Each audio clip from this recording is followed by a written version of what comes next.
শয়তান আর কি শয়তান দেখছেন, এগুলো শয়তানের চেয়ে বড় শয়তান। শয়তান আরো আল্লাহর, আল্লাহ আমি কি শয়তান, ও সে আমার চেয়ে বড় আগায় গেছে বেশি। পালা রে পালা, জলদি পালা, নইলে তোদের গলে ঝুলবে তালা। হক আসছে বাতিল তো কাঁপছে, হক আসছে বাতিল তো কাঁপছে, ছিনিয়ে নেব মোরা জয়ের মালা। পালা রে পালা, জলদি পালা, নইলে তোদের গলে ঝুলবে তালা। পালা রে পালা, জলদি পালা, নইলে তোদের গলে ঝুলবে তালা। ইতিহাস থেকে যারা শিক্ষা নেয় না, ওদের কপালে এমনই হয়, পরের কথায় শুধু করে না চানাচি, মেসক দেখে পায় কামানের ভয়। ইতিহাস থেকে যারা শিক্ষা নেয় না, ওদের কপালে এমনই হয়, পরের কথায় শুধু করে না চানাচি, মেসক দেখে পায় কামানের ভয়। এখনো তোদের পিছে দরজা খোলা আছে, এখনো তোদের পিছে দরজা খোলা আছে, পয়তা ধুতি নিয়ে জলদি পালা। পালা রে পালা, জলদি পালা, নইলে তোদের গলে ঝুলবে তালা। পালা রে পালা, জলদি পালা, নইলে তোদের গলে ঝুলবে তালা। হক আসছে বাতিল তো কাঁপছে, হক আসছে বাতিল তো কাঁপছে, ছিনিয়ে নেব মোরা জয়ের মালা। পালা রে পালা, জলদি পালা, নইলে তোদের গলে ঝুলবে তালা। আল্লাহ কবুল করুক, বলেন আমিন। আমরা ইসলামের সৈনিক, ঠিক না? মরণ পর্যন্ত আল্লাহ ইসলামের সৈনিক হিসেবে কবুল করুক, বলেন আমিন। এই চিল্লান দেওয়াটা যেন শুধুমাত্র এখানের জন্য না হয়, এটা যেন জান্নাত পাওয়ার জন্য হয়। আল্লাহ এই সমস্ত যুবকদেরকে দিনের খাদেম বানায় দেয়। যুবকরা যখন দিনের পথে চলে আসে, অটোমেটিক ইসলামের খেদমত দিন দিন বাড়বেই। এই সমাজে যত আকাম কুকাম, সন্ত্রাসী, চাঁদাবাজি, দুর্নীতি যারাই করে, অধিকাংশ যুবকরা করে। দাঁত পড়ে গেছে বুড়া, এটা করে না, কারণ ওর ভিতরে টাকার সম্পদের মহাব্বত আর কি আছে, কবরে যাওয়ার চিন্তাই না তার। করে কে? যার শরীরে টাইট ফিট রক্ত আছে, চামড়া আছে, করে সে।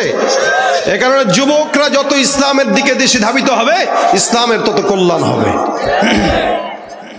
আল্লাহ পাক রব্বুল আলামিন আমাদেরকে ইমানের সঙ্গে হায়াত দেখ, ইমানের সঙ্গে মওত দেখ, বলেন আমিন। সবরের সঙ্গে থাকবো তো ইনশাআল্লাহ। আমার নেজামি হচ্ছে আলোচনা করি 1 ঘন্টা, কিন্তু 1 ঘন্টার ভিতরে আপনাদের জবান বন্ধ করে বসে থাকার কোনো সুযোগ দেব না। পারবেন আওয়াজ দিতে না ইনশাআল্লাহ? আমি আপনাদের সামনে যে আয়াতে কারিমা তেলাওয়াত করেছি, এটার অনুকূলে 2-4টা কথা। ওয়াজ তো আর আমরা পারি না, শুধু আয়াতের অনুকূলে কিছু কথাবার্তা বলতে পারি, এটাকে মুজাকারা বলা হয়। মুজাকারা আমিও বলবো, আপনারাও বলবেন, 2টা মিলে বলা হয় মুজাকারা। আল্লাহ পাক রব্বুল আলামিন দুনিয়ার জমিনে যত মানুষকে প্রেরণ করেছেন, যত মাখলুকাত প্রেরণ করেছেন, বলেন তো প্রত্যেকটা মাখলুকাতের রিজিকের দায়িত্ব আল্লাহর হাতে না অন্যের হাতে? শুধু রিজিক নয়, কয়েকটা জিনিস, 5টা জিনিস, যে 5টা জিনিসের ইলম আল্লাহ পাক রাসূলের কাছেও দেন নাই। ইমাম মালিক রাহমাতুল্লাহি আলাইহি একদিন একটা স্বপ্ন দেখছেন। উনি স্বপ্নের ভিতরে রাসূল করিম সাল্লাল্লাহু আলাইহি ওয়াসাল্লামকে উনি স্বপ্নে দেখেন। আল্লাহ রাসূল সাল্লাল্লাহু আলাইহি ওয়াসাল্লামকে উনি স্বপ্নের ভিতরে একটা প্রশ্ন করতেছেন। উনি মরণ কিভাবে হবে, কোথায় হবে, না হবে, এই পেরেশানি, মরণের মুরাকাবা অনেকেই করে, অনেকে করে না। অনেকে সারা জিন্দেগি ভর একবারও মরণের কথা ভাবে নাই, মরণ যে লাগবে এটা তার কল্পনাও নাই। ইমাম মালিক রাহমাতুল্লাহ আলাইহি এই কথা ভাবতেছেন, হায় হায় যদি মরণ চলে আসে কি জবাব দেব আল্লাহর কাছে। এই সমস্ত কথা ভাবতে ভাবতে ভাবতে ভাবতে উনার মাথায় আসলো, ঘুমায় গেল উনি। তো ঘুমের ভিতরে স্বপ্ন দেখেন রাসূল করিম সাল্লাল্লাহু আলাইহি ওয়াসাল্লাম দরজা খুলে উনার ঘরে প্রবেশ করেছেন। ইমাম মালিক প্রশ্ন করতেছেন, হুজুর আপনার কাছে একটা প্রশ্ন। আল্লাহওয়ালা বুজুর্গ আকাবির যারা ছিলেন, আমরা তো আমাদের সারা জিন্দগিতেও রসুলকে কোনোদিন স্বপ্ন দেখি না। আকাবির বুজুর্গানে দিন এরা, রসুলের আশিক খাঁটি যারা, এরা রসুলকে প্রতিনিয়ত স্বপ্নের ভিতরে দেখতেন। এবং রসুল করিম সাল্লাল্লাহু আলাইহি ওয়াসাল্লামকে স্বপ্নে দেখা সম্ভব, অসম্ভবের কিছু না, খালি আমল দরকার, রসুলের সঙ্গে মহাব্বত দরকার। উনি প্রশ্ন করতেছেন, হুজুর আমি কবে মরবো, কিভাবে মরবো, কয়দিন আর আমার হায়াত আছে, একটু যদি বলতেন। ইমাম মালিক রহমতুল্লাহ আলাইহি প্রশ্ন করছেন, রাসূল করিম সাল্লাল্লাহু আলাইহি ওয়াসাল্লামের মুখটা মলিন হয়ে গেল স্বপ্নে। ইমাম মালিক বলেন, হুজুর করিম সাল্লাল্লাহু আলাইহি ওয়াসাল্লাম আমাকে 5টা আঙ্গুল উঠায় দেখাইলেন, হুজুর চলে গেলেন, আমার ঘুম ভেঙে গেল। আমি ঘুম থেকে উঠে আমার এক খাদেমকে পাঠাইলাম, তুমি যাও এই ব্যাখ্যাবিদ যে আছে তার কাছে ব্যাখ্যা আনার জন্য, যে আসলেই আমার এই ব্যাখ্যার স্বপ্নের ব্যাখ্যাটা কি হবে খাবের। তো সে চলে গেল। যাওয়ার পরে এবার ব্যাখ্যাবিদ ডাক দেয়া বলতেছে, ব্যাখ্যাটা দেখছে, স্বপ্নটা দেখছে কে আগে, তার নাম বলো। উনি বলতেছেন, হুজুর নাম তো বলতে নিষেধ করছে। নাম যেহেতু বলতে নিষেধ আছে, তাহলে ব্যাখ্যাও বলা যাবে না। নামের সঙ্গে ব্যাখ্যার সম্পর্ক আছে। তুমি আগে নাম জিজ্ঞাসা করে আসো, তারপরে বলো ব্যাখ্যা দেবো আমি। কেন? কারণ এই স্বপ্ন ইমাম মালিক ছাড়া অন্য কেউ দেখার মতো আমলদার লোক আমি এই দুনিয়ায় দেখি না। আগেই বলে দিলেন ব্যাখ্যাবিদ যে কে দেখবে এটা, মালিক। আবার ওনার কাছে নিয়ে আসা হইলো, নিয়ে আসার পরে বলতেছে, হুজুর কিন্তু ব্যাখ্যা বলে না আপনার নাম ছাড়া। ঠিক আছে, তাহলে ব্যাখ্যা যেহেতু বলে না, তো নাম বলো। আবারও খাদেম আসলেন, নাম বললেন। এবার ব্যাখ্যাবিদ বলতেছে, তাহলে এবার ব্যাখ্যা বলা যায়। ব্যাখ্যা খুবই সোজা, কঠিন না। ব্যাখ্যা হইল, আল্লাহ পাক রব্বুল আলামিন রাসূল করিম সাল্লাল্লাহু আলাইহি ওয়াসাল্লাম যে 5 আঙ্গুল উঠাইলেন, এটার দ্বারা কি 5 দিন বুঝবে, নাকি 5 সপ্তাহ বুঝবে, না 5 বছর বুঝবে, না 5 ঘন্টা বুঝবে, না 5 মিনিট বুঝবে? এটার মাপকাঠি হইল 5 ঘন্টা, 5 মিনিট, 5টা দিন, এগুলো কোনো কিছুই না। বরং এটার ব্যাখ্যা হলো, আল্লাহ পাক কোরআনে বলেছেন, ইন্নাল্লাহা ইনদাহু ইলমুস সাআহ ওয়া ইউনাজ্জিলুল গায়স ওয়া ইয়ালামু মা ফিল আরহাম ওয়া মা তাদরি নাফসুম মাযা তাকসিবু গাদা ওয়া মা তাদরি নাফসুম বিআইয়ি আরদিন তামুত ইন্নাল্লাহা আলীমুন খাবীর। ব্যাখ্যাবিদ সুন্দর করে 5টা জিনিসের কথা উল্লেখ করে ইমাম মালিক রহমতুল্লাহ আলাইহির খাদেমকে ডাক দেয়া বলে, খাদেম এই ব্যাখ্যা হলো আল্লাহ পাক রব্বুল আলামিন দুনিয়ার জমিনে এমন 5টা জিনিসের কথা আল্লাহ পাক রব্বুল আলামিন গোপন রেখেছেন, যেই 5 জিনিসের কথা আল্লাহ ছাড়া অন্য কাউকে আল্লাহ পাক রব্বুল আলামিন জানান নাই। 1 নাম্বার হলো ইন্নাল্লাহা ইনদাহু ইলমুস সাআহ, কখন কিয়ামত সন্নিকট হবে, কখন কিয়ামত সংগঠিত হবে, এই কিয়ামত সম্পর্কে দুনিয়ার কোনো মানুষ জানে না, জানেন একমাত্র কে? ওয়ায়ুনাজ্জিলুল গায়স, আসমান থেকে কখন বৃষ্টি বর্ষণ হবে, কখন মেঘাচ্ছন্ন হবে, কখন তুফান হবে, কখন কি হবে। যদিও আবহাওয়াবিদরা আবহাওয়া লক্ষ্য করে তারপরে এটা সেটা বলে, কিন্তু আবহাওয়া যখন লক্ষ্য করে ওই আবহাওয়া দেন বলাও কে? এই জন্য আল্লাহ পাক রব্বুল আলামিন বলেন, ওয়ায়ুনাজ্জিলুল গায়স, আসমান থেকে বৃষ্টি বর্ষণ করেনওয়ালাও একমাত্র আল্লাহ। এই জ্ঞানটা একমাত্র আল্লাহ ছাড়া আর কারো নাই। আল্লাহ পাক রব্বুল আলামিন 3 নম্বরে বলে, ওয়া ইয়ালামু মা ফিল আরহাম, একটা মায়ের পেটের ভিতরে সন্তানটা কি ছেলে নাকি মেয়ে, এই সন্তানটা মেয়ে হবে না ছেলে হবে, সন্তানটা কালো হবে না কি হবে, মায়ের পেটের ভিতরে কি আছে এটা দুনিয়ার কোনো মানুষ জানে না, একমাত্র জানে হলো আমার আল্লাহ।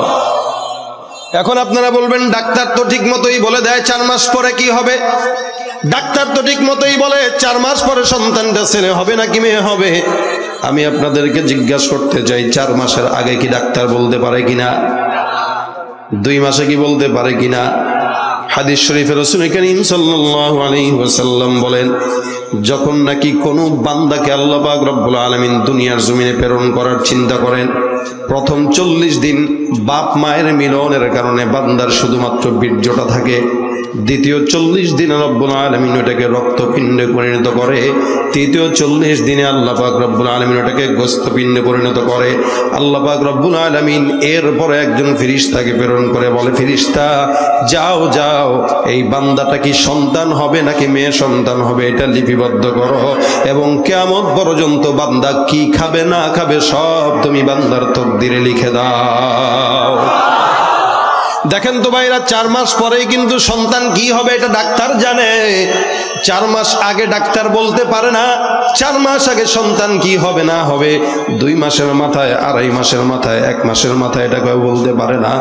আল্লাহ পাক রব্বুল আলামিন এই কারণে বলেন ওয়া ইয়ালামু মা ফিল আরহাম, এই বান্দার পেটের ভিতরে, বান্দিটার পেটের ভিতরে সন্তান ছেলে না মেয়ে, এইটা একমাত্র জানলেওয়ালা হলেন একমাত্র আল্লাহ।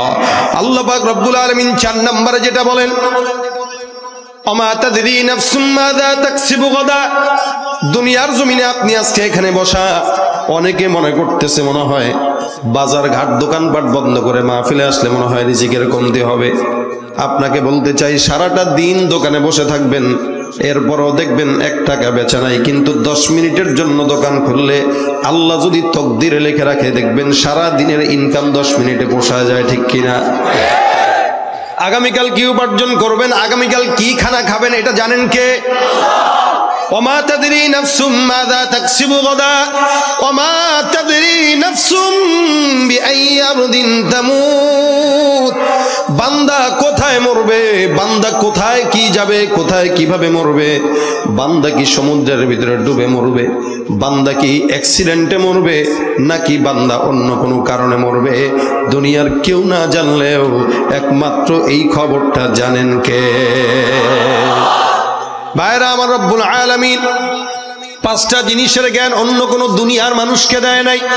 ব্যাখ্যাবিদ ডাক দেয়া বলে, এই খাদেম তুমি শুনে নাও, ইমাম মালিক যেই স্বপ্নটা দেখলো, এই স্বপ্নটার ব্যাখ্যা হলো রাসূল করিম সাল্লাল্লাহু আলাইহি ওয়াসাল্লাম 5টা আঙ্গুল উঠায়া ইমাম মালিক এই কথাটাই জানায় দিলেন যে, মালিক এই 5 জিনিসের ইলম আমি রাসূলের কাছেও নাই, সুতরাং আমি তোমাকে কেমন ভাবে বলবো এটা আমার জানা নাই।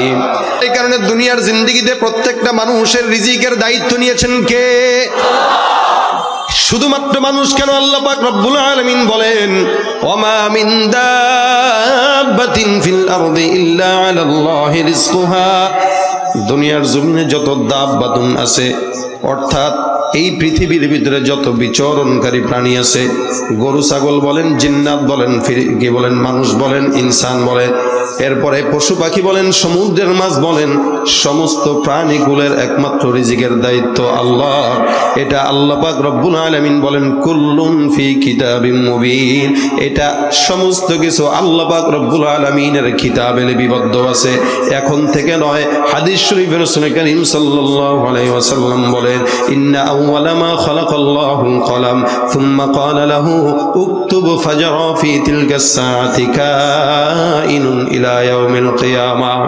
আসমান জমিন যখনও সৃষ্টি হয় নাই, সারা দুনিয়ার মাখলুকাত যখনও সৃষ্টি হয় নাই, আল্লাহ পাক রব্বুল আলামিন ওই আসমান জমিন সৃষ্টি করার, দুনিয়া সৃষ্টি করার 50,000 বছর আগে রব্বুল আলামিন একটা কলম সৃষ্টি করলেন। কলমটাকে আদেশ দিয়া ডাক দিয়া বলে, কলম লেখো। আল্লাহর আদেশ পাওয়ার পর কলম সুন্দর করে লেখা শুরু করে দিল। আপনার আমার কথাও লিখলো, আজকের এখানে মাহফিল হবে এটাও লিখলো, কোন বান্দা কিভাবে মারা যাবে, কোন বান্দা কি খাবে, কোন বান্দা কি পড়বে, অর্থাৎ দুনিয়ার শুরু থেকে শেষ পর্যন্ত, কিয়ামত পর্যন্ত বান্দা জান্নাতে যাবে নাকি জাহান্নামে যাবে, সকল কিছু আল্লাহ পাক রব্বুল আলামিন সুন্দর করে তার একটা কলমের মাধ্যমে লিপিবদ্ধ করেছেন। আল্লাহ পাক কলম দিয়ে লেখানোর পর এই কলমের সিল মোহর রব্বুল আলামিন লাগায় দিয়েছেন, অর্থাৎ কিয়ামত পর্যন্ত বান্দার তাকদীর কেউ খণ্ডাইতে পারবে না। এজন্য বুঝেন, সারা দুনিয়ার মানুষ, এলাকার মানুষ মিলে যদি আপনার বিরোধিতা করে, ততটুকু বিরোধিতা করতে পারবে যতটুকু আল্লাহর ফেরেশতা আল্লাহ পাকের তরফ থেকে আপনার তাকদীরে লিখে রাখছেন। সারা দুনিয়ার মানুষ যদি আপনার শত্রুতা করে, ততটুকু করতে পারবে যতটুকু তাকদীরে লেখা। আবার সারা দুনিয়ার মানুষ মিলে ততটুকু উপকার করতে পারবে যতটুকু আপনার তাকদীরে লেখা। এর চেয়ে বেশিও পারবে না, কমও। এটা তাকদীরে লেখা হয়ে গেছে। আল্লাহ পাক রব্বুল আলামিন তাকদীরে লিখে দিলেন এখন বান্দা তকদির মোতাবেক চলে। মাহফিলের ভিতরে পোস্টার করলেন, নাম দিলেন, সভাপতি, সবকিছু দিয়া দিলেন। এটা এখন সুন্দর করে মাহফিলের নিজাম অনুযায়ী চলে। যে কোনো জিনিসের নিজাম যখন থাকে তখন সৌন্দর্য থাকে, নিজাম নাই সৌন্দর্য নাই।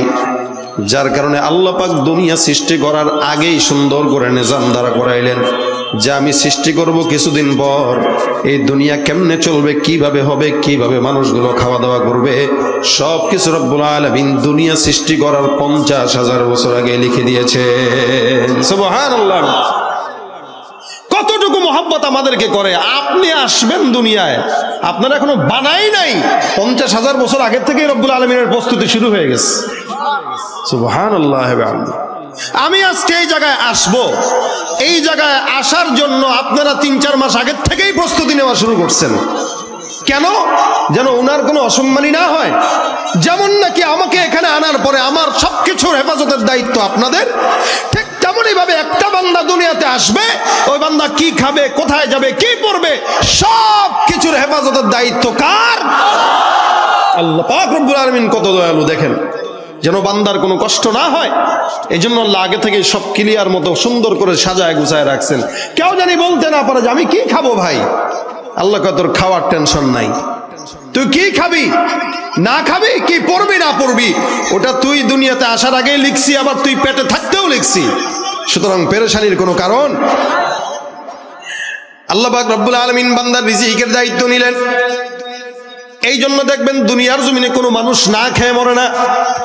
যত মানুষ ঝামেলায় পড়ে, বেশি খাওয়ার কারণে ঝামেলায় পড়ে, দেখবেন খাওয়ার ভিতরে তাল বেতাল নাই, যেটা পায় এটাই খায়, যেটা দেখে এটাই খায়, যেগুলা যা পায় তাই খায়, ওগুলার পেটের ভিতরে ঝামেলা হয়।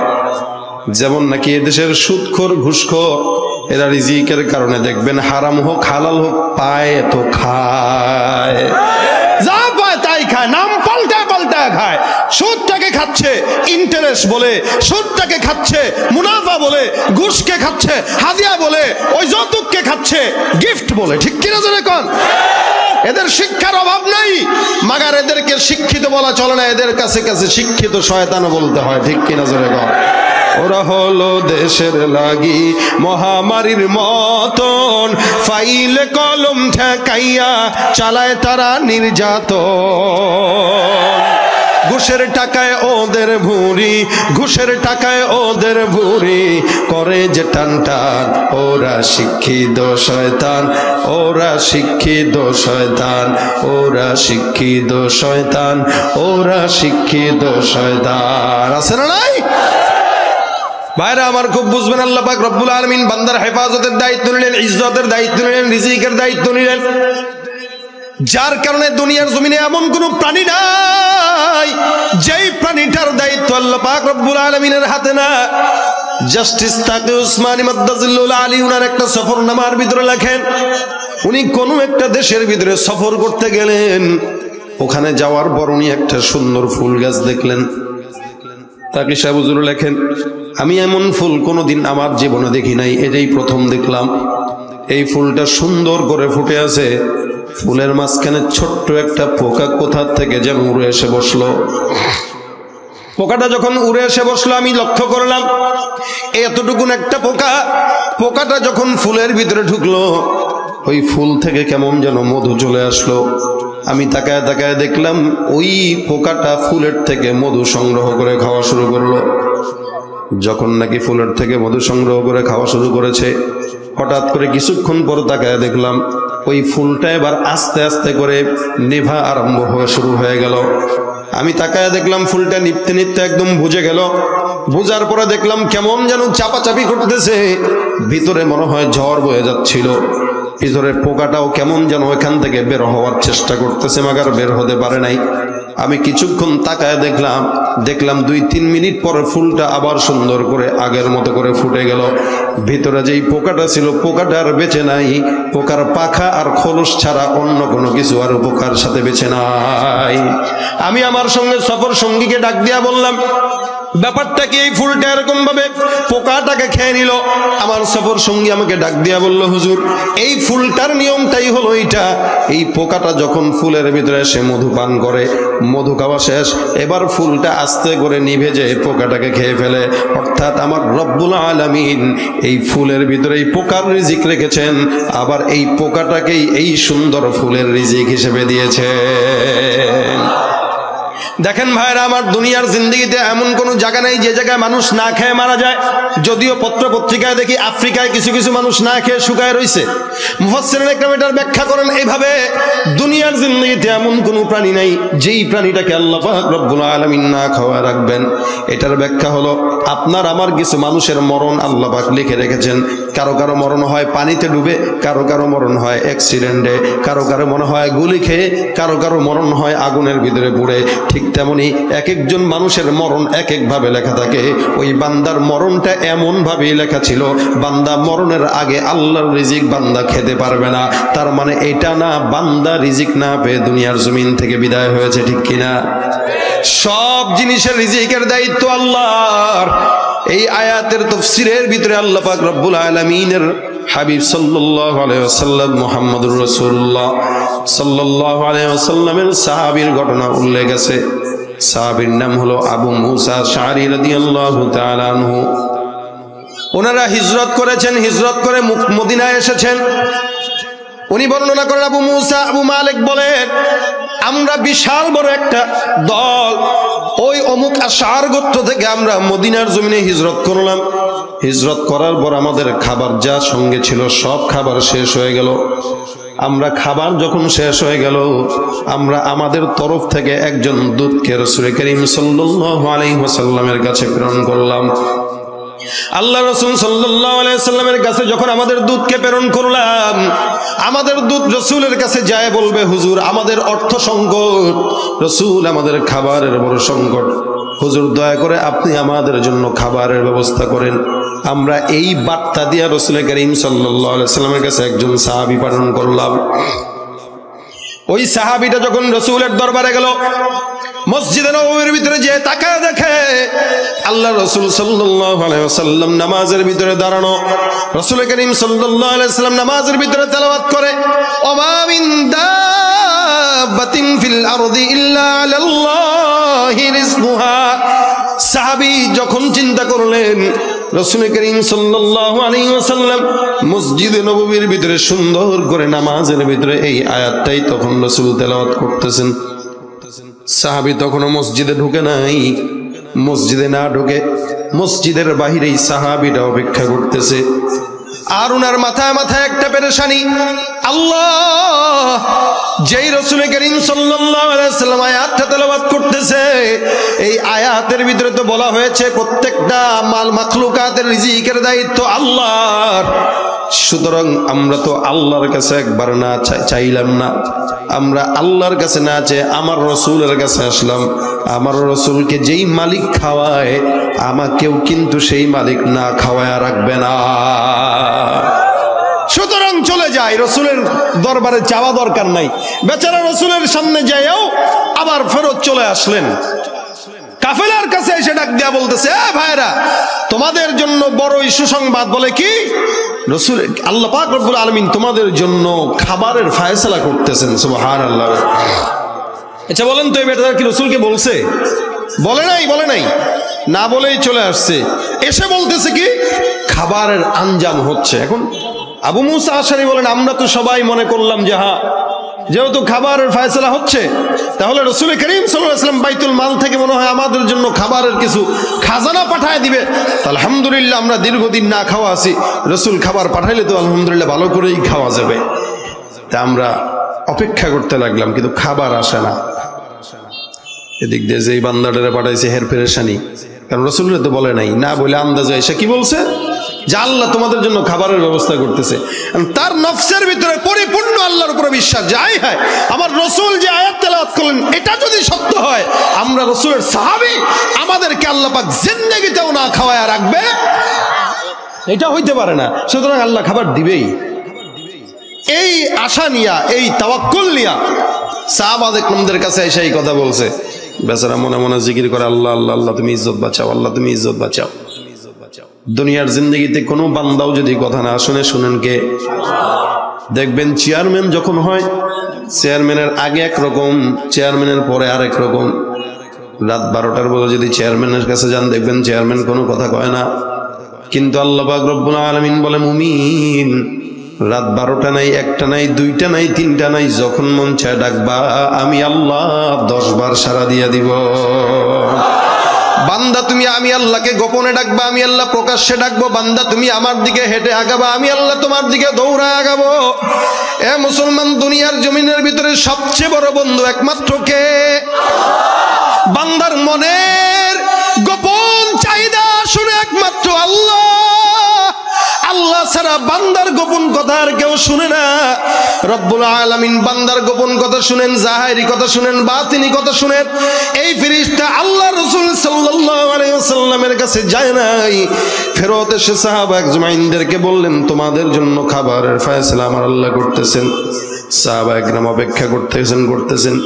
হঠাৎ করে দূরে তাকায় দেখে 2-4 জন সুন্দর বান্দা কেমন যেন বিশাল বড় ডেকচি নিয়া মজার খাবার আঞ্জাম সাহাবা একরামদের জন্য নিয়ে আসতেছে।